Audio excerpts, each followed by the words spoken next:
Saya lanjutkan ke Prof. Sri Malyawan, silakan. Prof. Sri Malyawan sudah bisa share screen. Terima kasih. Slide-nya sudah saya kirim ke panitia. Terima kasih, Dr. Mirna juga. Terima kasih. Terima kasih, Prof.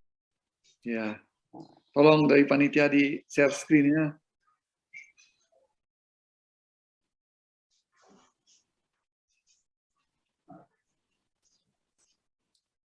Ya, ini sudah nampak overview and early detection of craniofacial malformation. Ya, terima kasih. Silakan.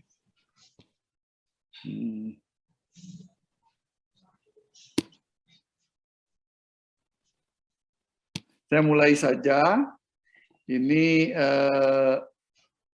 mau side by side gallery.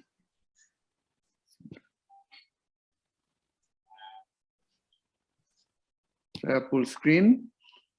Nah, kok ada dua gambar nih ya? Enggak, bukan dari Anda mungkin, Wan. Dari panitia. Oh ya, mungkin dari panitia, mungkin ya oke. Kita mulai saja. Maaf tadi tidak bisa share screen karena ini komputernya baru lunas. Terima kasih Pak Prof. Andi sebagai moderator. Terima kasih panitia. Kemudian selamat sore. Di sini sudah sore pada semua peserta yang mengikuti stadium general ini. Saya akan mencoba membawakan kelainan-kelainan dan craniofacial malformation yang tadi sudah dibicarakan oleh Dr. Mirna tentang rekonstruksinya.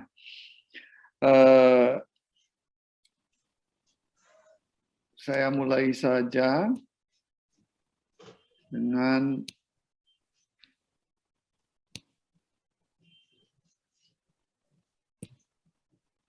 ya gimana menghapus ini foto kok ada dua ya. Nggak apa-apa, Wan, langsung aja. Nggak apa-apa, ya oke. Ya. Ini kalau kita lihat ya, fontanella dari anatominya, kalau kita lihat di sini anatomi normal ya, di anterior ada fontanella mayor, fontanella minor, kita semua sudah bisa ya. Kemudian posterior, yang ular nih secara sepintas lalu ya. Kemudian ada sphenoid dan mastoid, ini juga bisa ya. Ini minimal kita dokter umum juga harus tahu ya, mana kira-kira yang perbandingan fontanella mayor di mana, fontanella minor di mana. Next slide please. Slide selanjutnya. Ya, kemudian atap tengkorak, ya growth itu kalau kita lihat ya 90% kemudian sudah tertutup ya, pada green itu terbentuk 50% pada umur 1 tahun, 95% pada umur 6 tahun, 7 tahun sudah berhenti ya pertumbuhannya. Kemudian diploid juga pada 4 tahun, kemudian maksimum 36 tahun sudah diploid pain-nya sudah akan terbentuk mastoid proses dan sebagainya. Ini normal. Selanjutnya, ya ophthalmologic examination pada bayi baru lahir, kita lihat langsung aja next slide, karena banyak slide-nya. Ini kita lihat ya jaraknya antara outer canthal distance, ini inner canthal distance, ini yang harus diperhatikan, kelainan-kelainan yang akan menyebabkan ini. Selanjutnya, nah inilah modelnya, proptosis. Kenapa itu kita lihat seperti ini ya, severe corneal exposure, preoperatif, ini postoperatif ya, yang disebutkan preoperatif seperti ini. Kemudian apa yang akan dilakukan, dilihat dari tadi ukuran-ukuran kantus tersebut. Next slide. Nah, sekarang kita mulai cephalocal ya. Cephalocal artinya ada herniasi melalui skull defect ya, yang kongenital ya. Kalau misalnya encephalocal ada otak ya, biasanya kebanyakan gliosis ya, yang keluar tuh, tapi ada juga kalau besar normal ya. Kalau di meningusial hanya CSF saja yang keluar, itu sudah biasa. Next slide. Ya, congenital encephalocal bisa, trauma juga bisa sekunder ya. Ya trauma, infeksi, postoperatif tumor dan sebagainya bisa menyebabkan terjadinya pseudo pseudo atau sekunder encephaloceal ya. Next. Nah, ini kalau kita lihat ya, encephaloceal bisa Schwann-Weller, occipital, sincipital, tergantung letaknya sebenarnya. Frontoendomedual, interfrontal dan sebagainya ya. Kalau kita lihat kejadian 375 babies per years ya. Next slide. Nah, ini kita lihat 1-6 ini nasofrontal di bagian frontal nasal, kemudian 7-9 ini naso etmoidal ya. Kemudian 10 naso-orbital, 11 interfrontal, itu tergantung letaknya. Ya, Schwann-Weller membagi seperti itu. 12 craniofacial cleft, itu yang berhubungan yang sangat kompleks. Next. Nah, ini contoh-contohnya yang kasus sendiri ya, ini nasofrontal, ya, fronto nasal, occipital yang banyak terdapat di Eropa ya, di Indonesia agak jarang terdapat banyak yang nasofrontal ya.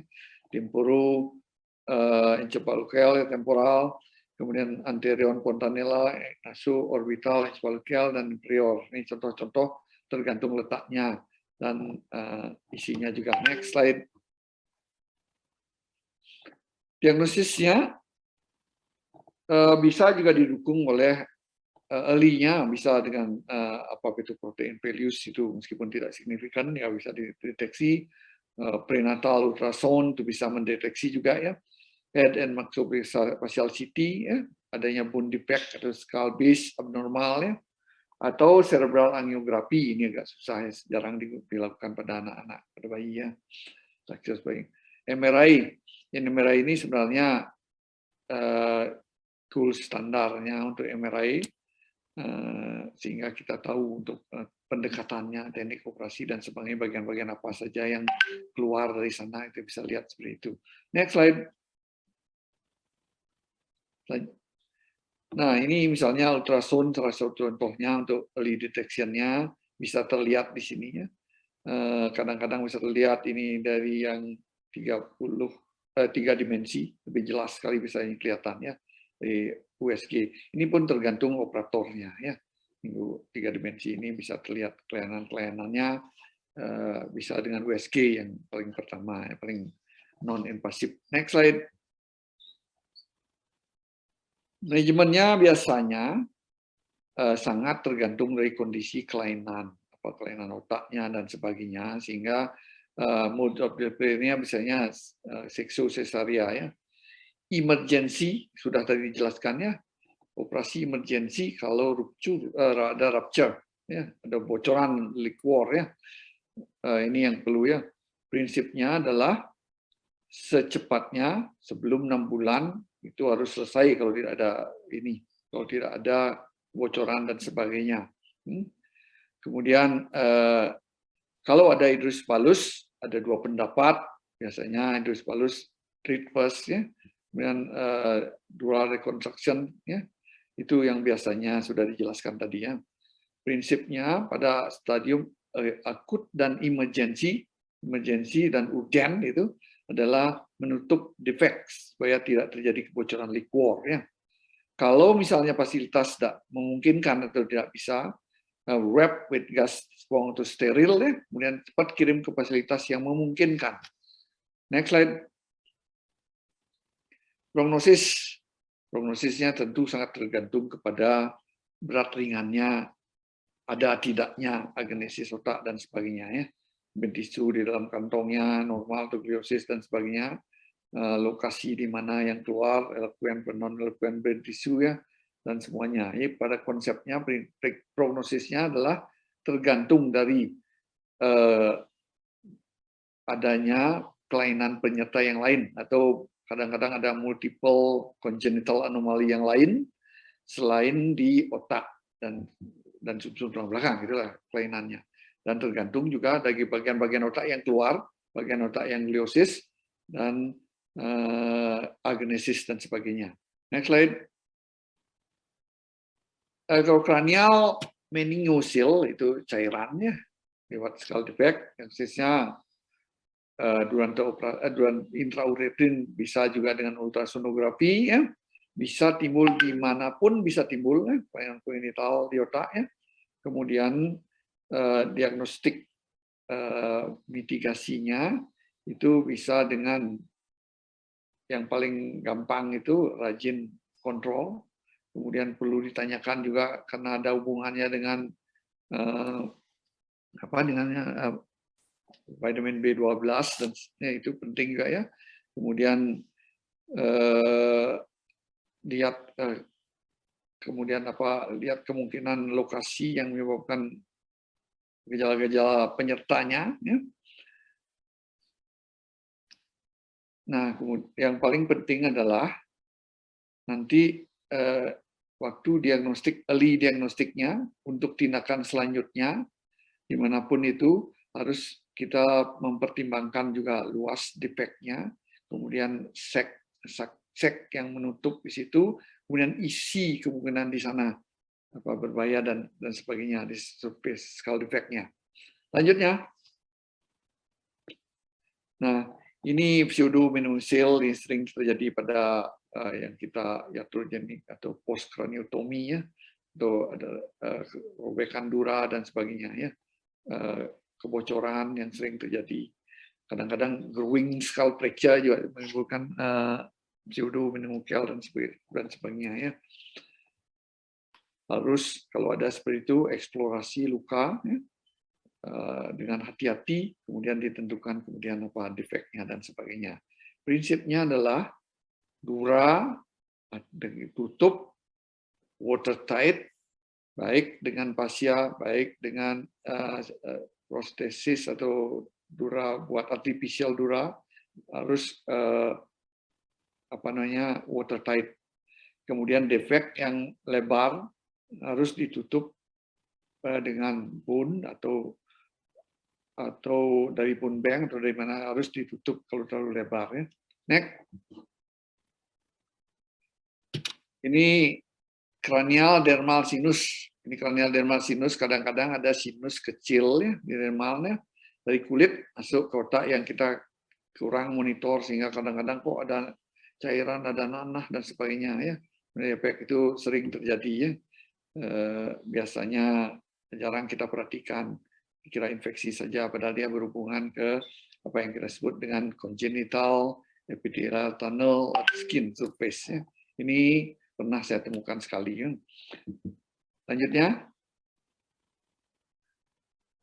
ya, dermal sinus ini kita lihat contohnya seperti ini, kelihatan ada luka kecil di sini, ada sinus masuk ke dalam. Next. Ya ini biasa eksplorasi kemudian tutup rapat, tulangnya juga bisa ditutup semua itu ininya.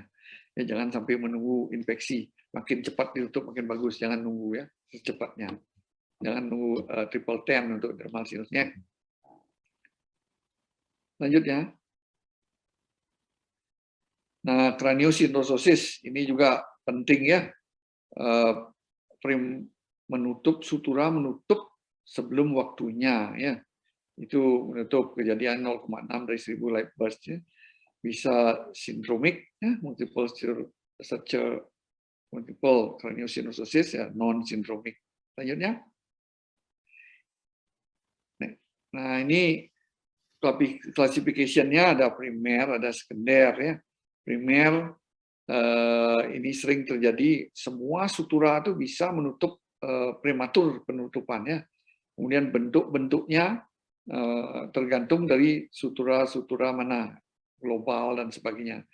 Yang perlu diperhatikan pada craniosynostosis adalah umumnya otak yang mau berkembang ditahan oleh tulang, oleh kranium atau kalparia, itu yang penting-penting ya. Kemudian bentuk kepala akan menjadi sedemikian rupa tergantung dari sutura mana yang menutup, gitu ya.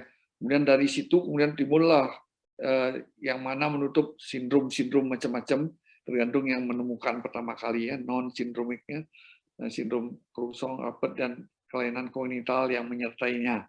Gitu. Lanjutnya. Diagnostiknya biasanya kita diagnostik yang paling early itu kita evaluasi sejak baru lahir, itu biasanya yang paling pertama kita periksa biasanya lihat fontanellanya yang masih normal apa enggak ya, kemudian setelah itu sutura-sutura akan kelihatan bentuk kepala, ukuran kepala, kemudian kalau membesar lagi sedikit anaknya itu kelihatan tanda-tanda impresionis digiti pada tulang-tulang kepala kalau pakai ronsen biasa ya. Kalau ada CT scan akan kelihatan kemudian ya. Sering terjadi juga sekunder hidrocephalus karena sudah kecil kepalanya juga terjadi hidrocephalus dan sebagainya. Itu perlu juga ya. Untuk CT scan pada bayi kan agak kita masih kontroversi ya, dilakukan apa enggak. Tapi kalau kita curiga ada tanda-tanda peningkatan tekanan intrakranial dengan bentuk kepala yang seperti tadi, kita lakukan CT scan ya. Selanjutnya. Ya, untuk memeriksanya biasanya kita mulai tadi dari bentuk kepala ya, palpasi, fontanellanya ya, itu bisa memperkirakan, tidak selalu terjadi penutupan fontanella, tapi bisa memperkirakan ya. Boni-boni prominens semua kita periksa bentuk kepala dan sebagainya. Lalu kita meragukan, kemudian kita lakukan pemeriksaan minimal kalau ada ronsen kepala, kita ronsen kepala, akan kelihatan gimana suturanya, kemudian CT scan, apakah ada tanda-tanda peningkatan tekanan kranial dan sebagainya. Selanjutnya, nah ini yang tadi kita ya school deformity ini secara umum kita lakukan ya, bentuk kepala yang kira-kira kita bisa perhatikan nanti ya. Sutura yang mana dan sebagainya. Kalau dijelaskan satu persatu nanti panjang sekali. Yang prinsip adalah bentuk kepala sesuai dengan sutura yang menutup, sutura yang mana yang terbuka, kemudian kelainan penyerta yang lain. Sehingga timbullah kemudian ada sindrom-sindrom ini, Menke, Crouzon, Alpert, Pfeiffer, dan sebagainya. Semua sindrom ini. Sindrom-sindrom ini tidak perlu kita hafalkan, itu bahwa ini penemu-penemunya, yang penting kita lihat, kemudian yang paling penting adalah bagaimana menyelamatkan otak, mendecompression, and cosmetic, itu yang sebenarnya Dr. Mirna rekonstruksinya yang jauh lebih susah dibandingkan mendiagnosa kelainan-kelainan kraniofasial anomali ini. Selanjutnya, ya, tadi sudah dijelaskan ya. Lihat suturanya, kalau kita ultrasound sutura bisa kita perhatikan nanti ya pendengarannya, apalagi 3 dimensi kan. Print X-ray bisa kita lihat lusensi daripada sutura itu harusnya kan agak lusen di tempat itu, tapi kelihatannya lusensinya berkurang ya. Ini beaten calparea ini sama dengan impressionis digite ya. Ada sutura diastasis pendak ya, erosi sela dan sebagainya. Skull fusion secondary bisa dengan MRI bisa kita memutuskan bahwa ada otak yang tertahan tumbuhnya oleh karena prematur penutupan daripada sutura ya. Dan dengan MRI kita bisa lihat anomali otak yang lain, agenesis dan sebagainya. Selanjutnya. Nah, cephalic index ini kita lihat ya, CW per CL ini yang ini juga perlu diperhatikan normal, apakah dia meningkat atau menurun ya. Yang pertama kali diusulkan oleh Van Linder ini ya, persentase antara lebar dan panjangnya. Kalau ini misalnya sutura yang mana yang menutup, nanti akan saya jelaskan di belakangnya. Next slide. Ya, ini contoh-contohnya. Kalau ini cephalic index-nya gimana ya? Kalau misalnya ini 80 ini brachycephalic kayak ini ya. Kemudian intermediate ya, mesocephalic ya. Kemudian dolichocephalic. Ini hanya mendiagnostik ya. Kemudian dari diagnosa itu selalu kemudian dipikirkan sutura mana yang kira-kira menutup. Nah, kalau simetris seperti ini kita bisa lihat, tapi kadang-kadang hanya separuh, sutura frontalis dan sebagainya, sutura lambdoidea separuh, sutura squamosa dan sebagainya. Itu bisa diperkirakan dari cephalic index tadi. Next slide. Nah, clinical finding, nah ini bisa seperti ini ya bentuknya. Yang mana itu kita harus pakai logika. Kalau bentuknya seperti ini, apa yang menutup lebih dulu? Bentuknya seperti ini, gimana ini normal ya? Gimana kalau begini ya? Nah ini misalnya seperti ini ya, sutura sagittalis yang menutup, yang ini frontalis ke depan, sagital ya ke belakang. Jadi bentuknya menjadi brachycephaly ya, seperti ini. Yang seperti ini ya separuh yang bentuknya ya jadi ada perubahan tergantung dari ini. Jadi bentuk-bentuk ini berhubungan dengan bagaimana teknik operasi apa yang harus dilakukan untuk mendekompres daripada excess pressure di dalam ya. Mohon percepat. Ya, slide next ya. Terima kasih.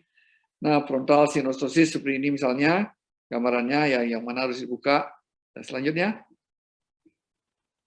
Nah, yang paling penting adalah makin cepat kita dikompres diketahui sebelum 3 bulan itu hasilnya akan makin baik ya. Meskipun operasinya biasanya bukan hanya 1 kali, sering berkembang menutup lebih cepat ya. Selanjutnya. Ini sagittal synostosis, ini bentuknya seperti ini, juga sama ya, 40-50%. Ini bentuk-bentuk selanjutnya.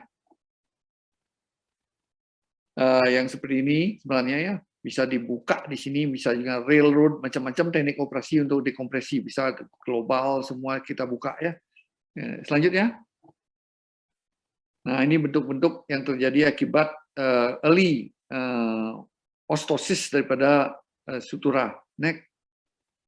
Selanjutnya, ya ini juga unilateral dan sebagainya. Ya. Ini kita lihat seperti itu. Sama. Selanjutnya, ini bentuk-bentuk seperti ini hanya untuk dasar yang untuk tekniknya nanti ya. Synostosis terus next. Unilateral coronal synostosis next. Selanjutnya, ya selanjutnya. Lambdoid selanjutnya. Bilateral lambdoid synostosis ini selanjutnya. Tapi pada prinsipnya yang penting adalah tadi ya, operasinya sih membuka ini, gimana yang kemudian jadi masalah adalah gimana supaya tidak menutup cepat gitu ya. Ada memberikan film, ada yang membuka split duranya, ada yang supaya tidak perdarahannya banyak, railroad di sampingnya dibuka gitu ya. Nah, railroad craniectomy namanya dan sebagainya. Selanjutnya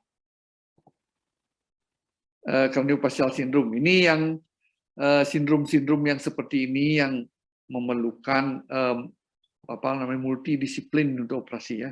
Karena selain wajahnya dibuka harus juga kepala mana yang harus dilakukan sehingga untuk mempertahankan dikompres struktur-struktur penting dan kosmetik. Itu juga yang paling penting adalah early decompression of intracranial content. Dan kosmetik itu makin cepat dilakukan makin bagus, itu konsepnya ya. Deteksinya juga makin cepat ditemukan makin bagus. Dan prevensi untuk gimana supaya tidak terjadi kehamilan ibu ya. Biasanya terjadi kelainan-kelainan di otak itu pada hamil muda ya, hamil 4-8 minggu diawali, kemudian selanjutnya ya hamil muda. Next. Ini Apert syndrome, jenis kelainan lain. Next. Ini juga ada kelainan macam-macam, defect dan sebagainya, lain namanya craniosynostosis, mid partial hypoplasia. Next. Ini craniosynostosis, mid face hypoplasia, broad thumb dan sebagainya. Next. Ya ini ya sindrom-sindrom yang lainnya juga. Selanjutnya. Ini yang seperti ini yang jarang, saya belum pernah lihat ini diambil dari textbook ya. Selanjutnya. Nah, selanjutnya adalah conclusion. Mudah-mudahan nanti diskusinya lebih banyak ya. Defek kranial sangat berhubungan dengan kelainan-kelainan lain, dan untuk manajemennya perlu multidisiplin approach ya. Pemeriksaan mata ya, sangat penting untuk craniofacial malformation. Ya. Clinical finding related to compression of the yang lainnya, airway structure, ocular structure, dan brain structure tentu ya. The main concept of managingnya adalah to decompress by any means dan kosmetik ya. Sutura ossified kelihatannya cepat ossified, terbuka, artinya ada sesuatu yang menyebabkan dia cepat ossified sehingga jarang sekali atau mungkin tidak pernah ada sekali operasi untuk craniostenosis dan lainnya. Itu biasanya pasti ada 2-3 kali operasi untuk mencapai istilahnya acceptable cosmetic dan appropriate decompression to the brain structure. Selanjutnya. Ya, saya kira itu yang bisa saya sampaikan. Banyak sekali kelainan, cuman yang perlu diketahui adalah tadi early detection, tergantung dari apa yang kita punya, kemudian makin cepat ditangani makin bagus. Kalau textbook mengatakan sebelum 3 bulan, pasien-pasien dengan seperti ini harus sudah dilakukan tindakan. Terima kasih Prof. Andi, saya serahkan kembali ke Prof. Andi.